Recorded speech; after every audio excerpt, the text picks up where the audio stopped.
You ever see a breaking news alert pop up on your phone and just wonder, how does all that chaos from a real-world event get boiled down into one simple notification and so fast? Well, today, we're going to pull back the curtain on that whole process. We'll use a real incident out of Phoenix to see how it all comes together. Okay, let's dive right in. It almost always starts with something just like this. A single, powerful sentence. This is what grabs you, right? This is the human element that makes it news. This statement, coming from the Phoenix Fire Department, is our anchor. It's the critical piece of information that kicks everything else into motion. So, right off the bat, we know something serious has happened. Now, we're going to put on our digital detective hats and piece this story together, just like it unfolds in those first few chaotic minutes, using all the digital breadcrumbs we can find online. Okay, first things first. We have to establish what we actually know for sure. These are the foundational blocks. The location? Phoenix. Confirmed injuries? Yes. But the most important detail on here, really, is the source, the Phoenix Fire Department. Having a credible authority like that attached to these facts, well, that makes them the bedrock we can build on. These are our undisputed starting points. But where exactly in a city as big as Phoenix did this all go down? The first piece of evidence in the digital age often isn't a photo or a video. It's a point on a map. So let's see how that helps build out our understanding. And boom, here it is. This is that first layer of information. It's a screenshot from a live mapping service, and it gives us the where almost instantly. It plots the event at a specific intersection. And look at that little pop-up box. It has the exact same core facts we just went over, time-stamped only 17 minutes ago. This is immediate, spatial context. It's not just a story, it's a place. And just in case you're not familiar, a live map is pretty much what it sounds like. It's a platform that pulls in data from all sorts of places. News reports, official sources, sometimes even social media.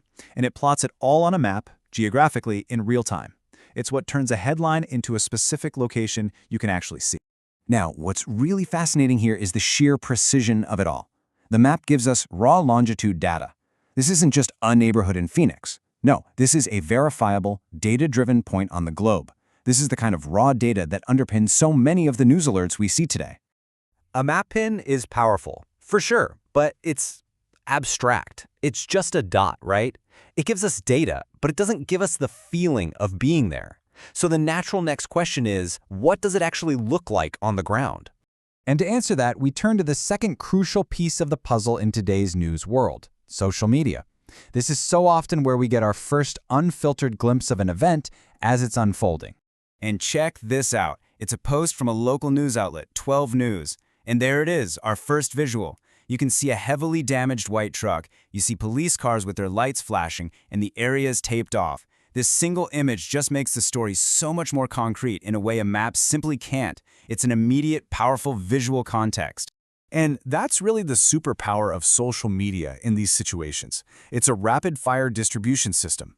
Local reporters can snap a photo on their phone the second they arrive on scene and get those visuals out to the world way faster than ever before. It's all about speed and visual confirmation. Okay, so now we've got two very different pieces of the puzzle, right? One is pure data, a point on a map. The other is a raw visual from the scene itself. On their own, they're interesting, but the real magic, the part that actually builds our trust in the story, happens when we put them together. Let's see how they line up. And when we put them side by side like this, well, the picture becomes incredibly clear. The location, consistent. The injury count, identical. The official source, the exact same Phoenix Fire Department. The only real difference is the type of evidence we're looking at, data versus a photo. They're not just similar, they are two different windows looking at the exact same event. And this right here, this is the golden rule of media literacy. It's called corroboration. It's the simple but powerful idea that when two separate, independent sources are telling you the same thing, your confidence in that information should just skyrocket. That's how a shaky rumor turns into a solid fact. But, and this is so important, we have to recognize that this first wave of information is always incomplete. Understanding a developing story is just as much about knowing what you don't know as what you do. First and foremost, what actually happened here? The photo suggests a crash, maybe, but none of the alerts say that for sure. The why and the how, those almost never make it into the first notification. We know people were critically injured, and that's tragic, but that's all we know. Details about their identities, their ongoing conditions, that's all part of a much longer follow-up process, as it should be. Has the Phoenix Fire Department or the police given more context? A press release, a comment from a spokesperson? Nope, not yet. In these first few minutes, that initial alert is often the only official word we have. If there's just one thing you take away from all this, let it be this. A breaking news alert is not the final story. It's not even close. It's the headline of Chapter 1. Think of it as the first messy draft of history being written out in public for all of us to see.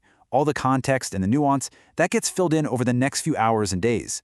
So the next time one of those alerts hits your screen, maybe you just take an extra second. Think about the digital anatomy we just walked through. The data point, the visual confirmation, the official source.